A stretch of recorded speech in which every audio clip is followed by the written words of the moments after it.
2022년에 콜로라도 주립 박람회에 있었던 미국 미술 대회에서 디지털 아트 부분에 1등을 한 그림이 있습니다. 지금 보여드리는 그림인데 그림 어떠세요? 잘 그렸죠? 예. 스페이스 오페라 극장이라는 그림입니다. 제이스 앨런이라는 작가가 이 그림을 출품했는데 1등을 했어요. 그림은 근사하죠. 근데 이 그림이 논란이 되었습니다. 왜냐하면 이 그림은 AI가 그린 그림이라서 그렇습니다. 제이슨 앨런이라는 사람이 아이디어를 AI에게 입력하고 이렇게 한 장면을 그려봐 해서 나온 그림이 이 그림이었던 거예요. 그래서 미술대회에서 심사를 하고 1등을 주었는데 알고 보니까 이 작가는 붓을 한 번도 들어보지 않은 작가였던 거죠. 그래서 그런 사람에게 미술대회 1등을 주는 것이 맞느냐, 이 논란이 2년 전에 있었습니다. 올해 더 황당한 일이 있었어요. 노벨상 시상식이 있었죠. 특별히 노벨 문학상에 대한민국 작가가 상을 수상하면서 한층 이목이 집중되었는데요. 작가에 대한 이런저런 이야기들이 있는데 저 읽어보지 않아서 말하긴 어렵고 읽어도 다 이해할지 모르겠어요. 꼭 한번 책을 읽어보고 싶다는 생각 해보고 있는데 말입니다. 노벨상에는 문학상만 있는 게 아니잖아요. 물리학, 노벨 생리학, 노벨 경제학, 노벨 평화상 등등 여러 상들이 있습니다. 근데 그중 하나가 노벨 화학상인데 말입니다. 올해 노벨 화학상을 누가 받았는가? 그럼 누가 받았어요? 구글 알파고 AI 팀이 받았습니다. 노벨 화학상을 AI가 받은 거예요. 뭘 연구했냐? 단백질 구조 연구라는 걸 통해서 전 문외한인 부분이긴 한데요. 이 단백질의 아미노산이 어떻게 결합되는지에 따라서 다양한 결과가 도출될 수 있다고 하더라고요. 우리 몸을 이루는 것도 단백질이 상당히 많은데 그 구조를 분석해낼 수 있으면 훨씬 더 많은 병을 치료하고 결국에 가서는 모든 병이 치료되는 일들까지도 기대할 수 있다. 이런 이야기를 합니다. 근데 이게 쉽지 않은 거예요. 그래서 이 단백질 구조 연구가 오랫동안 이어져 왔는데 말입니다. 세계의 저명한 화학자들이 이 연구를 하면 한 해에 그들이 도출할 수 있는 그 구조 모형이 몇 샘플까지 만들어질 수 있냐면 20만 샘플까지 만들어진다고 하더라고요. 세계 과학자들이 골똘히 연구해서 내놓은 결과가 1년에 20만 개의 단백질 구조 샘플인 거예요. 근데 이 알파고가 한 해에 몇 개를 만들었냐? 몇 개를 만들었을 것 같으세요? 2억 개를 만들었다고 하더라고요. 세계 과학자들이 1년 동안 수고해도 20만 개를 만드는데 알파고가 2억 개를 만들었다는 거죠. 이것이 화학계의 발전에 획획한 공로가 있어서 노벨 화학상을 수여받았고요. 어떤 분들은 결국에는 수년이 지나면 노벨 물리학상도 화학상도 병리학상도 경제학상도 다 AI가 받는 날이 오지 않겠느냐는 전망을 하는 기사를 읽었습니다. 그럴 수 있겠다는 생각을 해보게 돼요. 그만큼 기술의 발달이 실로 놀랍습니다. 우리가 상상할 수 있는 것 이상의 일들이 벌어지고 있고 말입니다. 우리가 상상했던 일이 펼쳐지는 것이 아니라 상상도 못했던 일들이 현실이 되는 일들을 경험하는 시대를 살아가는 거죠. 세상이 참 빠르게 변하고 있습니다. 그리고 동시에 여러분, 세상은 참 빠르게 악해지고 있는 것 또한 사실입니다. 과거에 엽기적이라고 평가되던 범죄들이 요즘에는 그냥 일상의 일처럼 보도되고 소개하는 것을 봅니다. 누구도 예외가 아닙니다. 저 이번 주에 이렇게 다니는데요, 동네에서 유리창 깨진 가게 2곳이나 봤습니다. 어느 가게는 제가 장을 보고 이렇게 물건을 사고 있는데 정말로 물건 가지고 그냥 나가더라고요. 그런 일들이 그나마 안전하다고 하는 오렌지 카운티에서도 있는 거죠. 불법과 무법의 시대를 우리가 살아가고 있습니다. 지도자들도 마찬가지예요. 지도자의 거짓말, 여러분, 이게 아무렇지도 않게 보여지는 모습을 살아갑니다. 그냥 아무렇지도 않게 거짓말하고 아무렇지도 않게 유언비어를 퍼뜨리고 아무렇지도 않게 아닌 일들을 가지고 상대방을 비방하는 일들도 벌어지는 것을 봅니다. 별별 일들이 다 벌어지는 세상을 살고 있는 거죠. 그래서 세상을 두 가지 단어로 요약할 수 있지 않나 생각해 보면 급변과 역변이에요. 빠르게 변하고 안 좋게 변하는 거죠. 그런 시대를 우리가 살아가고 있습니다. 제가 말씀드리고 싶은 부분은 여기서부터인데요. 이런 이야기, 이런 말씀을 들으면 어떤 분들은 난 뭐 앞으로 얼마나 남았다고 그런 게 저하고 별로 상관이 없습니다 하시는 분이 계실지 모르겠습니다. AI 얘기를 아무리 해도 그것과 내가 무슨 상관이 있을까? 또 세상이 악해진다고 해도 내가 사는 동안 세상이 악해져 봤자 얼마나 악해질까? 이런 생각하실지 모르겠어요. 그런데 말입니다. 그렇게 급변과 역변을 통해 만나는 세상을 살아가야 되는 이들이 있는데 그들이 누구예요? 우리의 자녀이고 우리의 손주이고 우리의 후손들인 거죠. 그렇게 생각하면 이 일은 우리와 결코 무관한 일이 아니란 사실을 깨닫습니다. 여러분, 제가 세상이 빠르게 변한다, 악하게 변한다 말씀드렸는데 말입니다. 그런 세상의 한복판에 살아가야 될 이들이 우리 자녀들이고 우리 손주들이고 우리의 후손들이라는 거예요. 그러니까 우리에게 고민이 있죠. 그런 시대를 살아가는 자녀들에게 우리가 무엇을 전해줄 수 있을까? 이 생각을 늘 해보게 됩니다. 요즘에는 할아버지 할머니들이 손주들을 많이 봐주셔서요. 옛날에는 부모 양육법 이런 책들이 많았는데 최근에 제가 이제 신문에 봤더니 손주 양육법 뭐 이런 책이 나왔더라고요. 아이들 집에서 한번 돌보실 텐데 여러분 어떻게 아이들에게 할아버지 할머니 역할을 감당하십니까? 무엇을 가르치십니까? 사실요, 제가 종종 듣는 이야기 중에 하나는 손주들을 따라갈 수 없다는 이야기입니다. 지식이나 정보를 알려주고 싶지만 실은 아이들이 습득하고 배워가는 게 훨씬 더 빠르고 많은 거예요. 오히려 손주들에게 배워야 될 때가 많다는 이야기를 들을 때가 있습니다. 또 여러분, 과거와 지금이 전혀 다르고 지금과 내일은 완전히 다른 거죠. 그렇기 때문에 우리 삶 가운데 있는 노하우가 큰 효과를 보지 못하는 것 또한 봅니다. 우리가 어떤 이야기를 해줘도 말입니다. 옛날에는 정보가 부족할 때는 아버지가 전수하는 노하우가 상당한 비급이 될 수 있었지만 말입니다. 지금 유튜브에 들어가면 세계 최고의 노하우 비급들이 이렇게 널려 있습니다.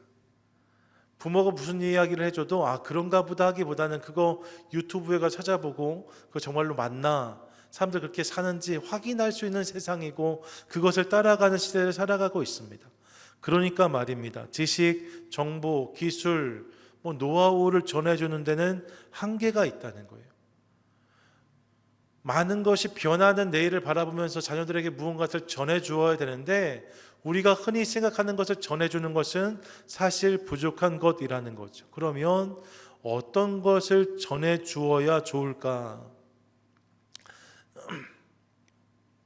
전 단순한 지식이나 정보보다 더 본질적인 것들을 우리가 전해주면 좋겠다는 생각을 늘 합니다. 예를 들면 이런 거예요. 따뜻한 마음 말입니다. 정직한 자세 말입니다. 겸손한 태도, 이런 것들 자녀들에게, 손주들에게 전해주시면 어떨까 생각합니다. 여러분, 책을 통해서 배울 수 있는 게 아니잖아요. 유튜브 들어간다고 확인할 수 있는 게 아니지 않겠습니까? 따뜻한 마음을 전해주는 거예요. 정직한 자세를 전해주는 거예요. 겸손한 태도를 알려주는 거죠. 이런 것들을 통해서 우리 자녀들이 더 아름답게 세워지면 어떨까 하는 생각을 늘 해보게 됩니다. 여러분, 우리 손주들에게 또 우리 자녀들에게 그런 모습을 전하는 우리 모두가 될 수 있기를 소망합니다. 나아가 지금 말씀드렸던 것보다 훨씬 중요한 것이 있어요. 꼭 전해줘야 되는, 방금 말씀드렸던 것은 목사님 따뜻한 마음이 뭐가 중요해요. 안 전해주셔도 돼요. 근데 정말로 꼭 전해줘야 되는 한 가지가 있습니다. 그것이 무엇인가? 그것이 하나님을 경외하는 신앙입니다. 한번 따라 하시죠. 하나님을 경외하는 신앙, 하나님을 경외하는 신앙. 여러분이 자녀들에게 저는 이것을 꼭 전해야 된다고 믿습니다. 성경은 곳곳에서 이 신앙의 중함을 선포합니다.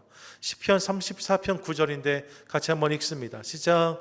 너희 성도들아 여호와를 경외하라. 그를 경외하는 자에게는 부족함이 없도다. 시편 115편 13절 함께 읽습니다. 높은 사람이나 낮은 사람을 막론하고 여호와를 경외하는 자들에게는 복을 주시리로다. 잠언 14장 27절이요. 함께 읽습니다. 여호와를 경외하는 것은 생명의 셈이니 벗어나게 하느니라. 전도서 12장 13절 함께 읽겠습니다. 이래 결국을 다 들었으니 하나님을 경외하고 그의 명령들을 지킬지어다. 이것이 모든 사람의 본분이니라. 아멘. 이 성경은 하나님을 경외하는 것이, 여호와를 경외하는 것이 인생의 가장 중요한 일이라고 분명히 선포하고 있습니다. 이것이 가장 소중하고 인생의 본분이라고 말씀해요. 그리고 여러분, 성경은 또한 다음 세대에게도 이를 꼭 전하라고 도전합니다. 신명기 31장 13절이 함께 읽습니다. 시작. 또 너희가 요단을 건너가서 차지할 땅에 거주할 동안에 이 말씀을 알지 못하는 그들의 자녀에게 듣고 내 하나님 여호와 경외하기를 배우게 할지니라. 아멘. 이제 가나안 땅에 들어가야 되는데 말입니다. 가나안 땅에 들어가서 이제 저들이 습득해야 될 것이 많았어요. 새로운 문화도 배워야 됐습니다. 목축을 했던 사람들이 농경을 해야 되니까 새로운 기술도 필요했습니다. 새로운 삶의 지혜도 필요했습니다. 필요한 것들이 많았는데 말입니다. 하나님은 그들에게 무엇을 가르치라고 말씀하십니까? 하나님 경외하기를 배우게 할지라 라고 말씀하십니다. 하나님 경외하는 것을 가르치고 그들로 하여금 하나님 경외하기를 배우게 하라고 말씀하고 있는 거죠. 여러분, 하나님 경외하는 것이 가장 중요한 일입니다. 그것을 전하고 그것을 가르치는 저와 여러분, 우리 모두가 될 수 있기를 간절히 소망합니다. 세상이 아무리 빠르게 변할지라도 말입니다. 놓치지 말아야 될 가장 중요한 것, 그것이 하나님을 경외하는 마음입니다. 우리 자녀들의 마음 가운데 이 마음이 있을 때, 우리 자녀들의 삶 가운데 이런 태도와 자세가 있을 때 저들을 통해서 하나님께 놀랍게 역사하실 줄 믿습니다. 이를 기대하며 우리 자녀들을 위해서 하나님 경외하기를 가르치고 이를 위해 기도하는 저와 여러분 되시기를 축복합니다. 아멘. 그런 맥락에서 나누고 싶은 말씀이 오늘 본문인 거지요. 레갑 후손들의 이야기 함께 나눠보도록 하겠습니다. 레갑 자손의 이야기를 들어본 분도 계시고 안 들어본 분도 계실 거예요. 많이 알려지지 않은 이야기인데 말입니다. 이들을 통해서 하나님이 우리가 주신 메시지가 뚜렷합니다. 레갑 자손은요, 모세의 장인이었던 이드로의 후손, 겐족 속에 속한 사람들이라고 알려집니다. 그러니까 본래 이스라엘 민족이 아니었어요. 이방 민족이었는데 이스라엘에 편입된 사람들이었던 거지요. 그런데 그들이 신실하게 하나님을 섬긴 것으로 성경은 그들의 모습을 보여주고 있습니다. 특별히 레갑의 아들 또 자손이 역사의 전면에 등장했던 장면이 있는데 열왕기하 10장이라고 할 수 있어요. 열왕기하 10장을 보시면 그 이전에 북이스라엘의 지극히 악한 왕이 아합이었거든요. 이 아합의 왕가 오므리 왕조를 처단하시려고 하나님께서 엘리야를 통해서 예후를 세우시는데 말입니다. 이 예후가 아합의 가문을 진멸합니다.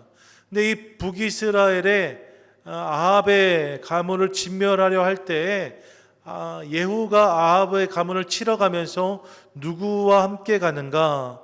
레갑 족속이었던 요나답을 부릅니다.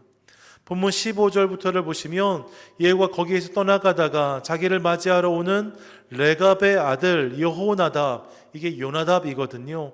요나답을 만난지라 그의 안부를 묻고 그에게 이르되 내 마음이 내 마음을 향하여 진실함같이 내 마음도 진실하냐 하니 여호나답이 대답하되 그러하니이다. 이르되 그러면 나와 함께 손을 잡으니 예후가 끌어 병고에 올리며 16절에 이르되 나와 함께 가서 여호와를 위한 나의 열심을 보라 하고 이에 자기 병거에 태우고 라고 말하고 있어요. 하나님을 멸시했던, 하나님을 배반했던 아합의 가문을 치러 갈 때에 이 예후가 누구와 함께 갔는가? 레갑의 아들이었던 여호나답, 요나답과 함께 갔다라고 말씀하고 있는 거죠. 예후와 함께 했던 사람들이 많이 있을 수 있는데 특별히 성경은 그 중에서도 이 레갑의 아들을 분명히 언급합니다. 그리고 이어지는 본문을 보시면 예후가 아합의 모든 가문을 진멸한 다음에 말입니다. 그 아합의 가문만 진멸하지 않고 당시 북이스라엘의 심각한 문제가 바알 신앙이었거든요. 바알을 섬기는 것이 문제였어요. 그래서 바알을 섬기는 모든 자들을 불러 모아서 그들을 또한 처단하는데 말입니다. 이 일을 할 때에도 요나답이 역할을 하는 것을 보게 되어집니다. 10장 23절인데 이렇게 말씀해요. 예후가 레갑의 아들 요나답입니다. 과 더불어 바알의 신당에 들어가서 바알을 섬기는 자들에게 이르되 너희는 살펴보아 바알을 섬기는 자들만 여기 있게 하고 여호와의 종은 하나도 여기 너희 중에 있지 못하게 하라 라고 말합니다.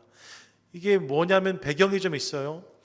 예후가 아합의 가문을 멸절한 다음에 말입니다. 북이스라엘 전역에서 바알을 섬기는 자들을 다 불러 모읍니다. 이렇게 말해요.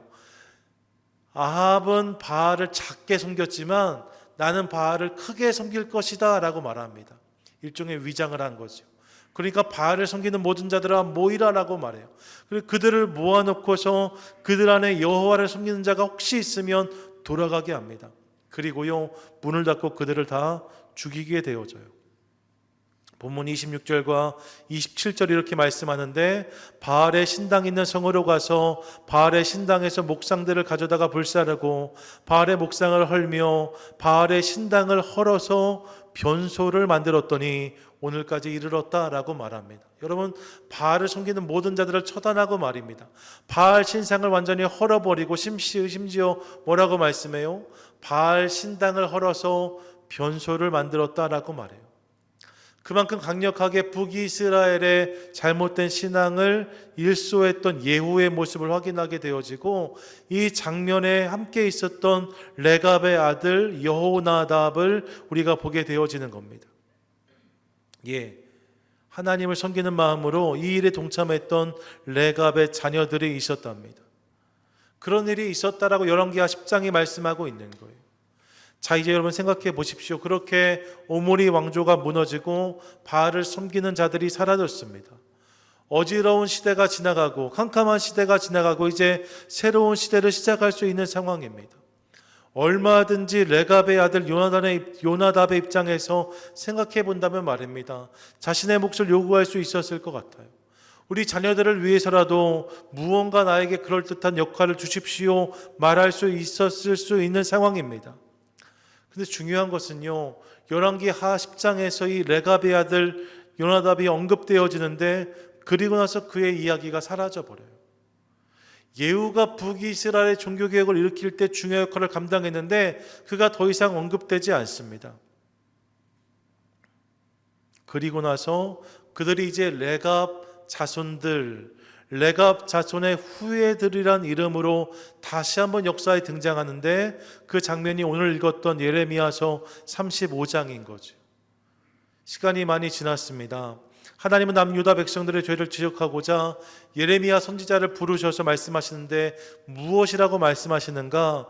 레갑 족속 사람들을 여호와의 집에 불러 모으고 그들에게 술을 권하라고 말씀하세요. 본문 2절을 보면 너는 레갑 사람들의 집에 가서 그들에게 말하고 그들을 여호와의 집 한방으로 데려다가 포도주를 마시게 하라라고 말씀합니다. 이 레갑 자손들을 불러 모아서 포도주를 주고 이것을 마시라고 권하라 말씀하셨다는 거죠. 근데 그랬더니 그들이 어떻게 반응했는가? 본문 6절과 7절인데 같이 한번 읽습니다. 시작. 그들이 이르되 우리는 포도주를 마시지 아니하겠노라. 레갑의 아들 우리 선조 요나답이 우리에게 명령하여 이르기를 너희와 너희 자손은 영원히 포도주를 마시지 말며 너희가 집도 짓지 말며 파종도 하지 말며 포도원을 소유하지도 말고 너희는 평생 동안 장막에 살아라. 그리하면 너희가 머물러 사는 땅에서 너희 생명이 길리라 하였으므로 아멘. 그들을 불러 모아다가 포도주를 마시라 했는데 포도주를 마셔요? 안 마셔요? 안 마셨다는 거예요. 안 마시면서 그들이 누구를 말하는가? 예후의 개혁 때에 개혁에 참여했다가 사라졌던 요나답의 이름을 언급합니다. 그가 그냥 사라진 줄 알았는데 그것이 아니라 그가 자신의 자녀들과 후손들에게 중요한 당부를 남겼다는 거예요. 무엇을 남겼습니까? 내용이 그렇습니다. 너는 영원히 포도주를 마시지 말고 집도 짓지 말고 파종도 하지 말고 포도원을 소유하지도 말고 평생 장막에 살라라고 말했다는 거죠. 여러분, 이 당부의 내용이 무엇입니까? 속세에 물들지 말라는 거예요. 포도주를 마시지 말라. 구별된 삶을 살라는 거죠. 농사도 짓지 말고 씨도 뿌리지 말아라. 이 죄의 흔적까지, 씨앗까지 다 거절하라고 말합니다. 구별된 삶을 살라고 도전한 거예요. 그러면서 도성에 들어가 사는 것이 아니라 밖에 장막을 치며 살아라. 이게 세상의 가치와 기준이 아니라 그것과 거리를 두고 거룩함을 유지한 인생을 살라고 당부했다라고 말씀하고 있는 거죠.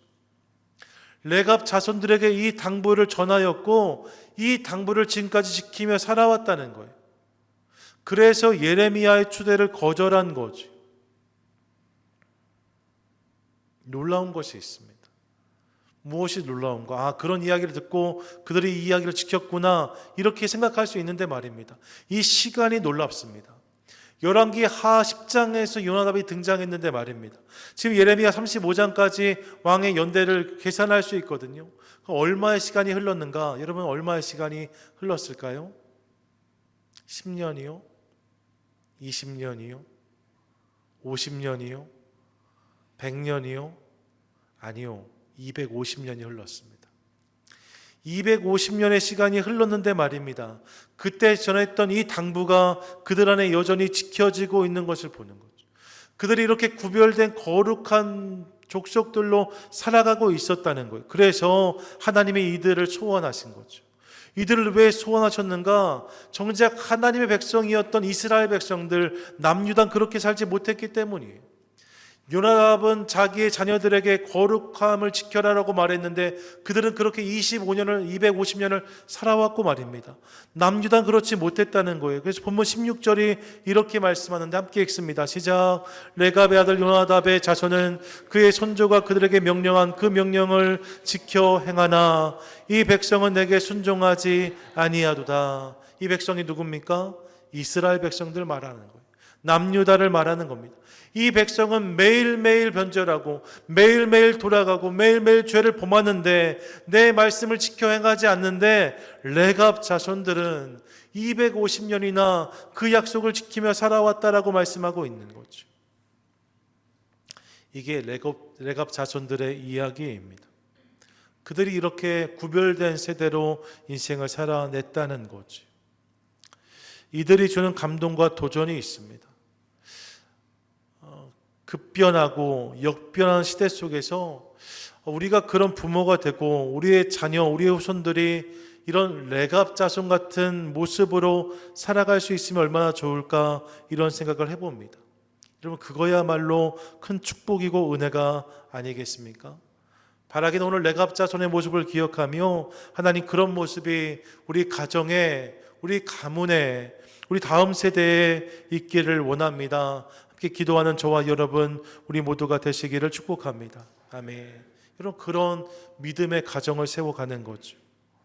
특별히 레갑 자손의 모습을 보면서 우리가 마음에 새겨야 될 구체적인 세 가지 사실을 깨닫게 되어지는데 간단히 세 가지를 나누면 말입니다. 첫 번째로요, 이 레갑 자손의 이야기를 들으면서 저는 하나님 앞에서 우리 안에 거룩한 결단이 있어야 된다는 사실을 깨닫습니다. 같이 한번 고백하시지요. 시작. 하나님 앞에서 거룩한 결단을 합시다. 아멘. 여러분, 레갑 자손의 요나답에게 무엇이 있었는가? 거룩한 결단이 있었다는 거예요. 그가 말입니다. 예후의 개혁에 동참하고 무언가 명성이 드러났을 때 그가 할 수 있는 선택들은 많았습니다. 좀 더 많이 벌고 좀 더 많은 것을 누리고 좀 더 높아지기 위한 선택들이 얼마든지 있었을 수 있습니다. 그런데 여러분, 이 요나답은 말입니다. 이 모든 선택을 뒤로하고 하나님 앞에서 거룩한 결단을 했다라고 성경이 말씀하고 있는 거예요. 그 시대에 살아갔던 많은 사람들이 여러 가지 선택과 결정을 했을 텐데 이 요나답은 하나님 앞에서 거룩한 결단을 하였다라고 말씀하고 그 결단이 시작이 되어서 이 가정이, 이 가문이, 이 족속이 구별된 족속으로 세워지는 것을 보게 되어지는 거죠. 전 저와 여러분, 우리의 삶에도 이런 거룩한 결단이 있게 되기를 간절히 소망합니다. 여러분, 우리가 많이 모으는 것도 중요합니다. 많은 것을 준비하는 것도 중요합니다. 건강히 사는 것도 필요하고요. 무엇을 해야 되는지 고민하는 것도 중요합니다. 다음 세대를 위해서 내가 이만큼은 모아줘야 되지 않을까? 폐가 되지 않기 위해서 건강을 좀 잘 돌봐야 되지 않을까? 집도 좀 사주고 차도 좀 사주면 좋지 않을까? 이런 생각 얼마든지 하실 수 있습니다. 그런데 여러분, 그런 것만 생각하고 말입니다. 우리 가운데 거룩한 결단이 없다면 세상과 우리의 구별됨은 없는 거죠. 오히려 여러분, 다른 것은 준비하지 못할지라도 부모 세대, 우리의 삶 가운데 거룩한 결단이 있게 되기를 원합니다. 주님 앞에서 거룩한 결정을 하는 거예요. 하나님, 내가 이렇게 살겠습니다. 우리 가정은 이것을 기준으로, 이것을 원칙으로 살아가겠습니다. 하나님의 거룩함을 가정에 가운 삼는 거죠. 이 거룩한 결단이 있을 때 그것을 시작으로 하나님께서 우리 가정을, 우리 가문을 아름다운 더 거룩한 주님의 세대로 세워주실 줄 믿습니다. 이를 기억하며 주님 앞에서 거룩한 결단을 하는 저와 여러분, 우리 모두가 되시기를 축복합니다. 아멘. 더불어 여러분, 둘째로 이비인의 삶으로 그 결단을 지키는 것이 중요하다는 사실을 또한 깨닫습니다. 같이 한번 고백하시지요. 시작. 구체적인 삶으로 그 결단을 지키며 삽시다. 아멘. 여러분, 거룩한 결단을 하시는데 말입니다, 결단만 하지 마시고 그 결단으로 살아가야 된다는 거예요. 오늘 본문을 보시면 레갑의 아들 요나답이 거룩한 결단을 하였는데 그 결단이 몇 년 동안 지켜졌다고 말씀해요? 250년이나 지켜졌다라고 말씀합니다. 어떻게 이 일이 가능했을까요? 여러분, 분명합니다. 만약 입으로만 이 결단을 전했다면 절대로 불가능했을 거예요. 잔소리는 하지만 적당히 타협하고 어물쩍 넘어갔다면 그들의 자녀는 점점 더 오염돼 갔을 것입니다. 하지만 여러분, 25년 동안 그들이 이 결단을 온전히 지키는 모습을 보면서 그들이 이 결단의 삶으로 반응했음을 깨닫습니다. 구호만 외친 것이 아니었다는 거예요. 정말로 그렇게 산 거지요. 부모가 자녀에게 그 삶을 보여주고 그 자녀가 또 그 다음 자녀들에게 그 삶을 보여주고 그 자녀들이 또 그 다음 세대에게 그 모습을 보여주는 그런 연장을 통하여서 이 결단이 지켜졌음을 확인하게 되어지는 거예요. 자녀는 부모의 입이 아니라 뒤통수를 보고 자란다는 이야기를 들은 적이 있습니다. 여러분, 오늘 예배 시작할 때 지미 형제네 그 정호 아이가 아주 막 응원을 너무 열심히 하는데 말입니다, 저는 상상할 수 없는 파이팅이거든요. 지미 형제가 파이팅이 넘치잖아요. 그 아버지 그 아들이라 생각했거든요. 네. 부모가 자녀들에게 보여주는 모습이 실은 자녀의 모습이 되는 거죠. 우리가 어떤 모습으로 살아가느냐가 자녀의 인생을 결정하는 거예요. 그런 맥락에서 거룩한 결단과 함께 그 결단으로 살아가는 저와 여러분, 우리 모두가 될 수 있기를 간절히 소망합니다. 큰 결단이 아니어도 괜찮습니다. 작은 결단이라도 말입니다. 그 결단을 내 삶 가운데 오롯이 담아가기 시작할 때 그것을 통해서 우리 자녀들의 삶이 더욱 거룩하게 빚어져서 결국 우리의 가정과 가문이 하나님께서 기뻐하시는 가정이 되게 될 줄로 믿습니다. 이를 기억하며 거룩한 결단을 살아가는 저와 여러분, 우리 모두가 되시기를 축복합니다. 아멘. 끝으로 기억하고 싶은 한 가지가 있어요. 그것은 무엇인가? 그렇게 이 과정을 나면서 내 삶을 보신 하나님을 신뢰해야 한다는 것입니다. 같이 한번 고백하시죠. 시작. 오늘 내 삶을 보시는 하나님을 신뢰합시다. 아멘. 거룩한 결단이 있었답니다. 그리고 구체적인 실천도 있었다라고 말씀했어요. 여러분, 이 두 가지가 있었는데 말입니다, 그 다음 필요한 것이 무엇이었을까? 저는 그것이 기다림이라고 생각합니다. 어제 결단하고 오늘 실천해서 내일 결과를 볼 수 있으면 인생이 참 쉽겠지요. 근데 여러분 아시잖아요, 이 일이 쉽지가 않습니다. 열매를 기대하며 씨앗을 심지만 그 씨앗이 오늘 자라서 내일 바로 열매가 되지 않습니다. 이 과정에 기다림의 시간이 필요합니다. 나무를 키우겠다 하고 씨앗을 심으면 이후에 한참을 기다려야 그 씨앗이 싹시 되고 나중에 나무가 되어집니다. 그리고 열매가 맺게 되는 거죠. 한참의 시간이 필요해요. 근데 이게 쉽지 않은 거죠. 왜요? 기다림은 어려운 것이기 때문에 그렇습니다. 기다림은 우리를 불안하게 만듭니다. 기다림은 우리를 피곤하게 만듭니다. 기다림은 우리를 의심하게 합니다. 그래서 기다림은 어려워요. 왜 레갑 자손에게 이 기다림이 쉬웠겠습니까? 그들도 마찬가지인 거죠. 그런데 여러분, 오늘 본문을 통해서 우리가 깨닫는 중요한 사실이 한 가지 있어요. 그것이 무엇인가? 이 시간을 하나님이 보시고 들으셨다는 거예요. 오늘 본문을 보세요. 거룩한 결단을 250년 동안 지켜온 레갑 자손들, 그들이 이 약속을 지키는 동안의 말입니다. 이것이 우리 가운데 무슨 의미고 소용이었을까? 때로는 시험이 될 때도 있었을지 몰라요. 다른 사람들 더 똥똥거리며 잘 사는데 말입니다.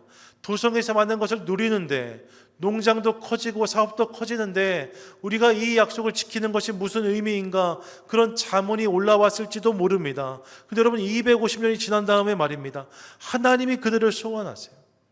하나님이 남유다 백성들에게 구별된 사람들을 보여주시려 하실 때에 이들을 부르시고 그들을 세우신 거죠. 250년 동안 약속을 지켰던 그들을 부르시는 하나님을 보면서 우리가 깨닫는 중요한 사실이 있습니다. 그것은 하나님이 그들을 보고 듣고 계셨다는 거예요. 그들은 몰랐을지 모릅니다. 하지만 하나님은 그들을 분명히 보고 계셨어요.